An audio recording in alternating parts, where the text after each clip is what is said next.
하나님 말씀은 구약 이사야 22장 12절로 14절까지 말씀입니다. 이사야 22장 12절로 14절까지 말씀입니다. 그날에 주 만군의 여호와께서 명하사 통곡하며 애워하며 머리털을 뜯으며 굵은 배를 띠라 하셨거늘 너희가 기뻐하며 즐거워하여 소를 잡고 양을 죽여 고기를 먹고 포도주를 마시면서 내일 죽으리니 먹고 마시자 하도다. 만군의 여호와께서 친히 내 귀에 들려 가라사대 진실로 이 죄악은 너희 죽기까지 속같이 못하리라 하셨느니라. 주 만군의 여호와의 말씀이니라. 아멘. 오늘 이사야 22장에는 예루살렘의 멸망을 예언하고 있는 내용입니다. 앞에 1절에서 14절까지는 이스라엘 백성들이 예루살렘 거민들로 대표된 이스라엘의 하나님의 백성들이 하나님을 외면하고 하나님을 의지하는 것을 외면하고 성벽을 보수하며 그 식수원을 확보하는 등 대적들을 방어할 세상적인 방법에만 매달리고 있고 하나님에게로 돌아오지 않는, 그리고 세상적인 것으로 목적을 삼은 쾌락과 헛된 기쁨들을 거기 꾸중하고 있습니다. 15절부터 끝절까지는 당시 정치의 실권자인 셈나와 엘리야김에 관한 경고가 들어있습니다. 이들은 한 나라의 중요한 실권자로서 나라를 책임져야 할 자리에 있음에도 불구하고 자신의 사리사욕을 쫓아 하나님 앞에 심판받아 멸망의 자리에 이른 자들입니다. 그러니까 이 22장에 나타난 예루살렘의 심판에 관한 경고 속에는 이 예루살렘이 말하자면 남왕국 유다가 백성들의 무지와 또 그 신앙적인 부패, 그리고 나라를 책임져야 할 지도자들의 실정으로 인하여 패망했다, 이렇게 지적하고 있는 셈입니다. 12절 오늘 본문 말씀을 보면 그날에 주 만군의 여호와께서 명하사 통곡하며 애호하며 머리털을 뜯으며 굵은 배를 띠라 하셨거늘, 이렇게 그 하나님의 종을 통하여 하나님께서 이스라엘 백성의 잘못을 지적했으나 저희가 이것을 비웃었다. 13절을 보시면 너희가 기뻐하며 즐거워하여 소를 잡고 양을 죽여 고기를 먹고 포도주를 마시면서 내일 죽으리니 먹고 마시자 하도다. 하나님의 그 경고를 무시할 뿐 아니라 그걸 조롱하며 야 내일 우리가 망한댄다. 그럼 오늘 내일 죽기 전에 오늘 실컷 먹고 마시자 하는 식으로 하나님의 경고를 무시했다. 그래서 14절에 보면 만군의 여호와께서 친히 내 귀에 들려 가라사대 때 진실로 이 죄악은 너희 죽기까지 속하지 못하리라. 엄중하게 꾸짖으셨습니다. 신약 성경식으로 얘기하면 성령 회방죄는 용서받지 못한다 하는 식의 그 엄중한 그런 표현입니다. 근데 왜 이렇게 됐느냐? 우리는 앞에서 보아온 대로 지금 이 21장부터 시작된 23장까지 이르는 여러 나라의 멸망에 관한 예언 속에 그 나라들이 어느 나라인지 내용을 보면 알 수 있는데도 불구하고 어느 나라에 관한 예언인지를 성경이 언급하지 않음으로써 이것이 한 나라에 국한된 운명을 논하는 것이 아니라 세상 모든 나라들, 하나님을 외면하는 모든 인생들의 보편적인 실패를 여기 언급하고 있는 줄로 이해하게 되었습니다. 그래서 그 하나님 없는 인생, 하나님 없는 나라는 왜 실패할 수밖에 없느냐, 왜 멸망으로 갈 수밖에 없느냐, 저들은 확고한 토대를 만들 수가 없다 했습니다. 하나님을 의지하지 않고는, 하나님 없이는 인간은 다 자기의 욕심을 따라 사리사욕을 쫓는 탐욕에 치우친 자기 좋은 기준을 요구하게 되고, 그것은 필경, 사람과 사람 사이에 갈등을 야기하고, 그런 사람들이 만든 나라는 결국 권력이라는 것이 사리사욕의 수단으로 사용되지 건강한 사회나 국가를 만들어낼 수 없기 때문에 패망은 처음부터 결정된 것이나 다름없다. 이것이 성경이 우리에게 가르치고자 하는 것입니다. 특별히 이 백성들의 이 실패는 사실은 지도자들의 실패보다는 다음 문제로 취급됩니다. 어느 집단에서나 제일 큰 책임을 지는 것은 일반 대중이 아니고 지도자들에게 우선합니다. 지도자들이란 어쨌든 한 공동체에 있어서 앞을 내다보는 자들을 말합니다. 우리가 보통 일반 대중과 구별하여 엘리트라는 말을 쓰고 있고, 또는 우리식 표현으로 지도자라는 말을 쓸 때는 권세를 쥐고 위에 군림한다는 뜻이 아니라 앞을 내다보는 자라라는 뜻입니다. 일반 대중은 지금밖에는 보지를 못합니다. 그러니까 지도자만이 내일을 보고 내달을 보고 내년을 보는 것입니다. 그러니까 오늘 있는 양식을 오늘 다 먹으면 안 된다. 내일을 위해서 아껴야 된다. 라든가 오늘 양식이 충분할지라도 내달 혹은 내년을 위하여 오늘 준비해 놔야 된다. 오늘 일을 해야 된다. 라는 안목을 가지는 자를 우리는 말하자면 지도자라고 합니다. 그러니까 내일 일을 위하여 준비하도록 이렇게 세워진 지도자가 자기 직분을 책임지지 못하면 일반 백성들은 스스로 앞날을 내다볼 안목도 없을 뿐만 아니라 분별이 없는 자들이니까 그건 당연히 패망의 길을 걸을 수밖에 없습니다. 그것이 여기 이렇게 셈나와 이 엘리야김을 특별히 언급해서 저들의 잘못을 이렇게 무섭게 꾸짖는 이유인 것입니다. 그런데 지금 이 내용들은 하나님 없는 인간들의 보편적인 죄의 속성들로 어느 시대, 어느 사회에나 일어나는 일입니다. 오늘 우리는 이 일이 우리 사회에 그 어느 때보다도 만연되어 있는 것으로 봅니다. 하나님 없는 인간들이 왜 지도자 노릇을 하는 일을 실패할 수밖에 없는가? 우린 개인으로서도 각자가 이기심에 얽매여 있고 헛된 것에 탐욕을 두고 있기 때문에 서로가 갈등을 일으킬 수밖에 없다는 것을 지난주 설교로서 충분히 확인했습니다. 지도자의 자리를 이런 하나님 없는 인간의 죄인된 속성만으로 수행하려면 그 결함과 그 피해는 더더욱 큽니다. 여기 셈나에나 엘리야김에서 나타난 바와 같이 저들은 그 권력을 개인의 욕심을 채우는 수단으로 사용했습니다. 지도자 노릇하는 게 왜 어려우냐? 앞을 내다봐야 된다 그랬죠. 안목이 있어야 됩니다.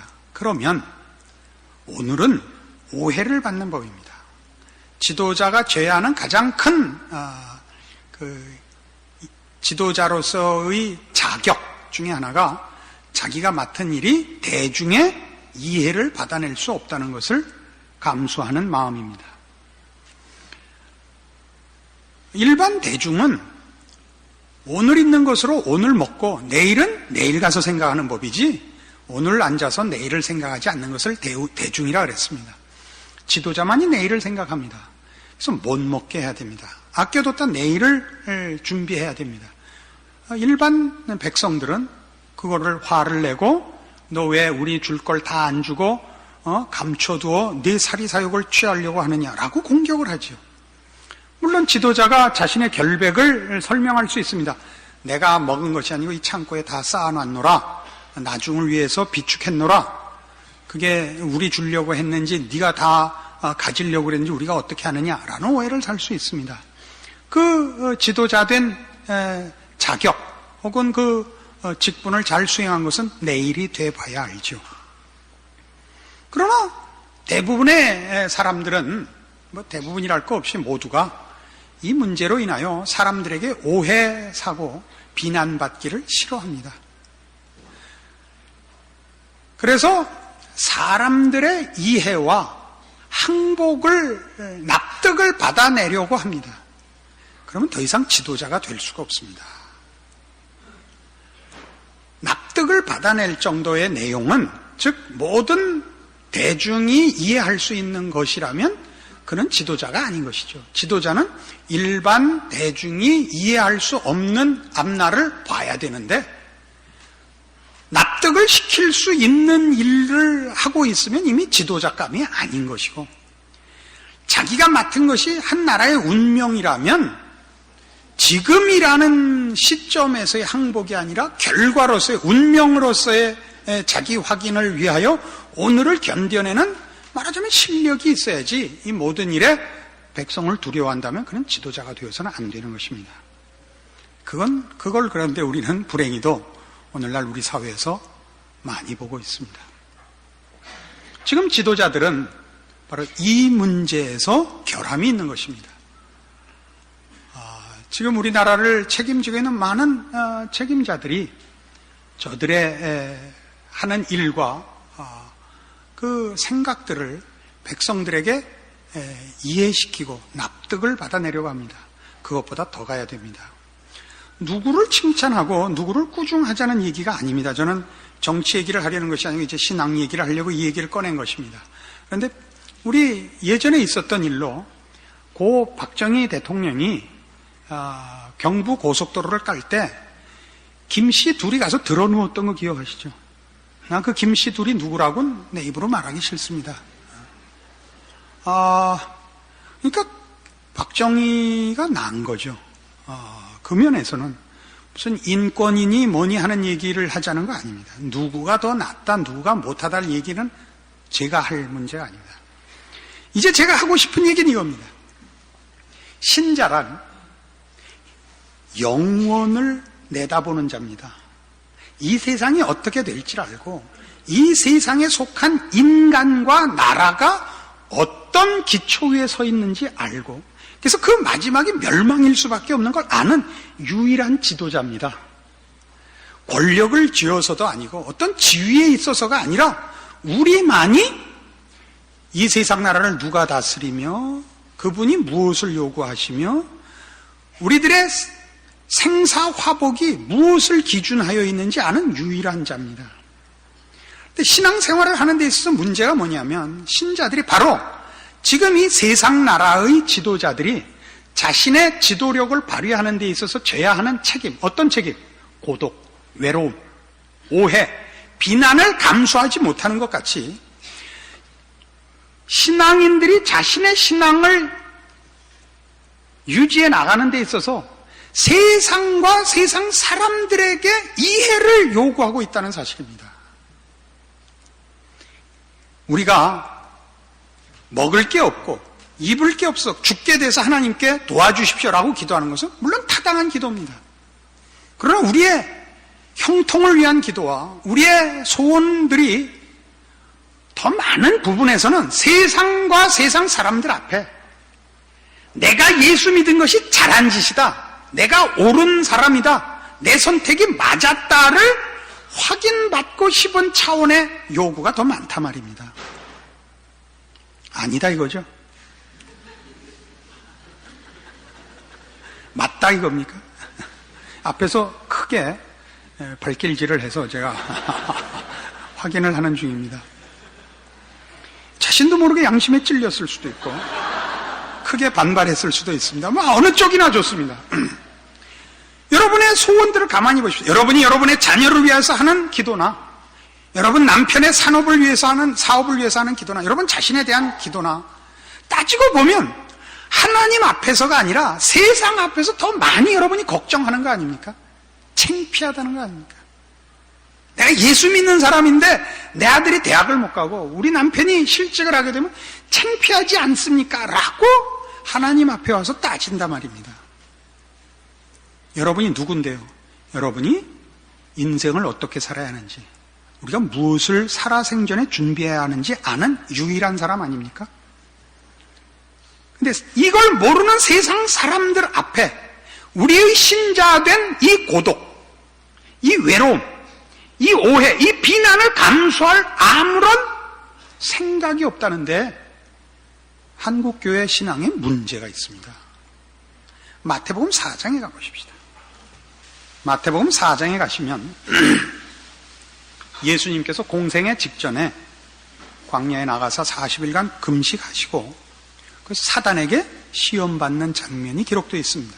그 시험의 세 가지는 이겁니다. 3절, 시험하는 자가 예수께 나와서 가로되 네가 만약 하나님의 아들이거든 명하여 이 돌들이 떡덩이가 되게 하라. 6절, 가로되 네가 만일 하나님의 아들이거든 뛰어내리라. 기록되었을 때 저가 너를 위하여 그 사자들을 명하시리니 저희가 손으로 너를 받들어 발이 돌에 부딪히지 않게 하리로다. 9절, 가로되 만일 내게 엎드려 경배하면 이 모든 것 곧 천하 만국을 네게 주리라. 이 세 가지 시험을 합니다. 물론 예수님께서 다 이기셨습니다. 근데 이 시험의 핵심이 뭐냐 하면 예수 그리스도의 메시아직을 이탈케 하는 것이 시험의 목적입니다. 메시아직을 이탈케 한다는 것은 예수님께서 성부 하나님의 뜻을 받들어 그 일을 이룰 종으로 온 것이 메시아직입니다. 그 직분이. 근데 이 직분에서부터 이탈을 시키려고 합니다. 성부 하나님의 뜻을 따르는 종의 직분에서부터 이탈하여 성자 하나님으로 하여금 스스로 결정하고 계획하고 일을 처리하도록 그 메시아직 종된 자리로부터 이탈케 하는 것이 그 초점인 그런 시험입니다. 어떻게 이탈케 하는 거죠? 그게 오늘 우리가 생각하는 이 지도자론과 부합되는 부분입니다. 메시아로 오십니다. 이스라엘을 구하며 세상 모든 인류를 구하러 오십니다. 돌로 떡을 쯤은 만들어야 메시아라는 항복을 받아내죠.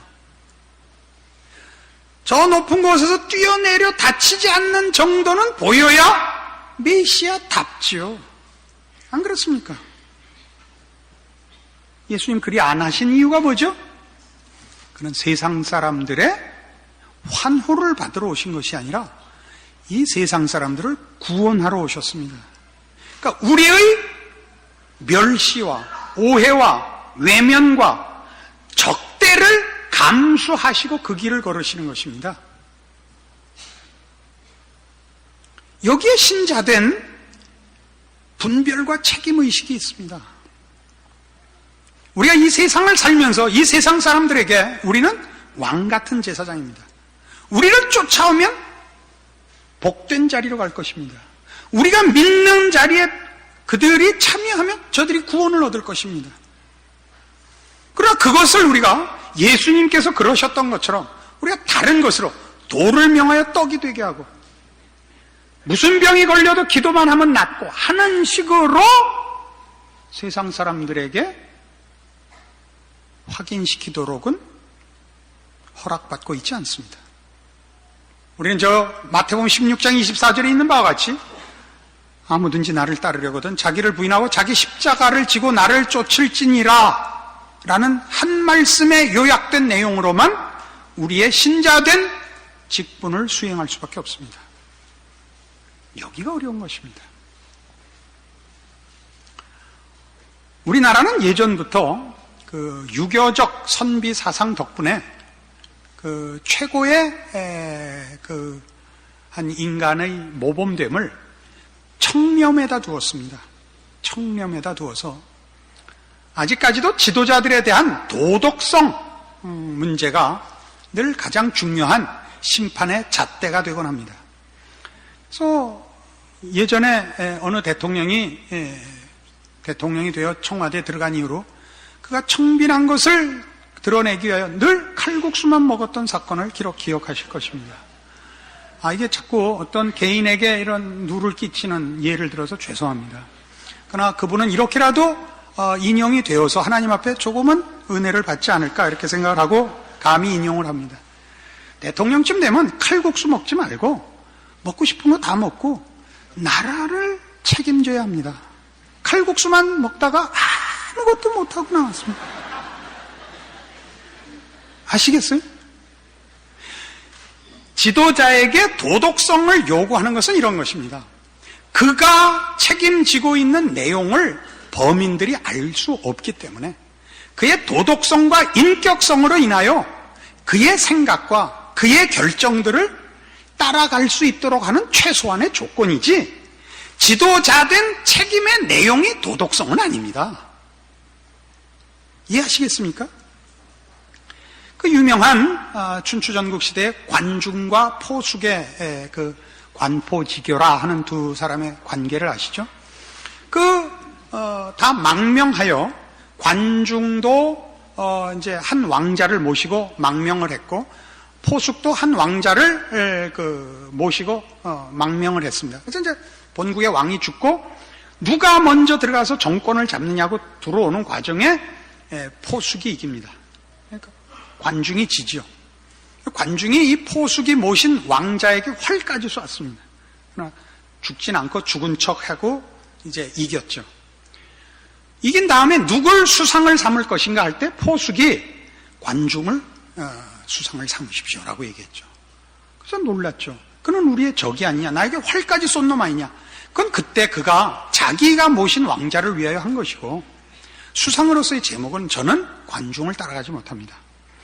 여러분 잘 아시는 대로 관포지교의 내용을 찾아보면 관중이 늘 포숙을 등쳐먹었죠. 근데 포숙이 늘 참아줬죠. 그래서 관중은 늘 사실은 점수를 못하고 포수가가 이제 더 인격이 좋은데, 그런 지도자로서의 재능은 관중이 훨씬 뛰어난 것입니다. 그래서 관중을 재상을 삼습니다. 아주 정치를 잘합니다. 나중에 관중이 죽고 포숙의 재상을 이어받는데 포숙은 실정을 합니다. 그 인격이 좋다는 것과 실력이 있다는 것은 비례하지 않습니다. 우리는 우리의 신앙을 이런 도덕성에 너무 치중해서 죄를 졌다 안 졌다 이것만 하고 있지, 하나님의 백성된 정당하고 적극적인 인생을 사는, 늠름하게 인생을 살아나가는 일에 있어서는 우리는 거의 실패하고 있지 않는가, 그렇게 보여집니다. 한국교회 성도들은 늘 이 싸움 외에는 할 줄 모릅니다. 오늘 성경 10장 봤다 안 봤다, 오늘 기도했다 안 했다, 헌금했다 띄어먹었다, 주의를 지켰다 말았다, 이것은 기본입니다. 그냥 우리의 기본이고 거기서 움직여 나가야죠. 움직여 나가야죠. 칼국수만 먹지 마시라고요. 하시라고요. 신자된 노릇 뭐죠? 영혼을 준비하는 자, 하나님의 통치 아래 있는 자, 하나님을 의지하여 의와 생명과 진리를 소유한 자의 삶을 보여주는 매일의 나날들이 있어야죠. 하나님을 의지하고 사는 자의 삶의 모습, 장 보는 모습, 무슨 소풍 가는 모습, 일하는 모습, 노는 모습, 뭘 보여주셔야죠. 달라야죠. 여기가 없습니다. 그러니까 우리의 신앙은 전부 이렇게 모여서 우리끼리 떠드는 것밖에 할 줄 모르죠. 여기가 좋사오니 이거밖에 모르죠. 나가서는 쪽을 못 쓰고 있습니다. 죄는 안 짓고 죄는 민감한데 신자된 삶, 존재의 자리 지킴은 없단 말입니다. 우리 실컷 보아한 거예요. 우리 사회의 지도자들이 이번 정부에는 지도자들이 다른 것으로는 좋은 점이 많아요. 무식하다든가, 무슨 생각이 단순하다든가, 이런 면에서 아주 좋은 점들이 많아요. 그러면 책임 있는 자리에 앉으면 안 되죠. 링컨의 얘기 하네요. 링컨이 늘 자기의 못생긴 것을 늘 자책하고 살았어요. 어느 날 말 타고 이렇게 산보를 나갔다가 귀부인을 만나서, 부인 놀라지 마시오. 이렇게 생긴 건 제 책임이 아닙니다. 그 부인이 뭐라고 대답했게요? 그렇게 생긴 건 당신 책임이 아니지만 돌아다닌 건 당신 책임이죠. 그렇죠. 그 얼굴을 했으면 돌아다니지 말아야지. 나라 얘기하자는 거 아니에요. 결단코 아니에요. 여러분을 보세요. 뭐가 돼 있는가? 여러분 좀 청빈할지 몰라요. 여러분 청렴할지 몰라요. 죄에 민감할지 몰라요. 그게 다예요, 신자가? 아니에요. 여러분이 몸담고 있는 시대와 사회의 왕 같은 제사장이에요. 여러분이 하나님 앞에 충성되면 오병이어가 되는 것이요. 그래서 기적이 나타나는 것이요. 여러분 하나가 의인 10명이 되어 한 나라에 하나님의 국률과 은혜가 보존되는 거예요. 그걸 안 하고 있잖아요. 뭐만 하고 있어요? 청렴도를 확인하고만 있잖아요. 신자된 여러분의 책임을 지키세요. 여러분의 자리 지킴을 하세요. 여러분의 신자된 목, 여러분의 인생, 여러분의 자리를 신자로서 지키고 활동하세요. 그래서 주변에 있는 사람들이 볼 때 저 사람, 하나님을 의지한 사람의 삶의 원리, 기준, 목표, 형태를 보게 하세요. 그걸 안 하면 바로 이 이사야 22장의 예루살렘의 멸망과 방불한 나라가 되는 것입니다. 이 나라는 저 정치인들에게 있지 않습니다. 그 운명이 우리에게 있습니다. 우리는 이제야말로 더욱더 우리의 책임이 뭔가입니다. 왜 이 나라에 태어났던 거? 누가 그때 운동선수 하나가 저 애 죽고 나서 성질이 나서 이민 갔죠? 그 성질 난 건 제가 충분히 공감을 해요. 성질 나요. 그러니까 여기 더 있어야죠. 어딜 톡 껴요. 나 없으면 안 되는구나. 나라도 있어야 되는구나. 그렇게 생각하셔야죠. 그렇게 할 자격이 유일하게 예수 믿는 신자에게만 있다고요. 그 책임을 놓치고 누구를 욕할 수 없고 무엇을 한탄할 수가 없습니다. 여러분은 이 나라나 이 국가의 위정자들에 대해 아무도 비난할 자격이 없습니다. 그 비난은 모두 우리가 받아야 마땅한 것입니다. 책임 있는 신자의 자리를 지키는 오늘의 이 말씀이 되고 여러분의 가치의 중요성과 책임을 인식하는 이 말씀이었기를 바랍니다. 기도하십시다. 하나님 아버지 은혜를 감사합니다. 신자된 책임, 신자된 본분 말씀으로 확인하였습니다. 우리가 있는 그 시대, 그 나라가 우리로 인하여 하나님의 은혜를 받게 하시는 일이 우리의 책임입니다. 이 일을 외면하고 남에게 책임을 전가하고 불평하고 비난하고 도망가버리는 일일랑 우리에게 일어날 수 없음을 확인케 하시옵소서. 이것은 전부 우리 하나님을 아는 백성들의 책임입니다. 우리가 우리의 자리를 지킴으로 오병이어의 기적을 의인 10명의 은혜를 입히는 하나님의 백성들이 되게 하여 주시옵소서. 지금은 우리 주 예수 그리스도의 은혜와 하나님 아버지의 극진하신 사랑과 성령님의 교통하심이 하나님의 백성으로 오늘을 사는 신자된 책임과 가치를 확인하고 충성을 약속하고 돌아가는 심령들 위해 영원토록 함께 있을지어다. 아멘.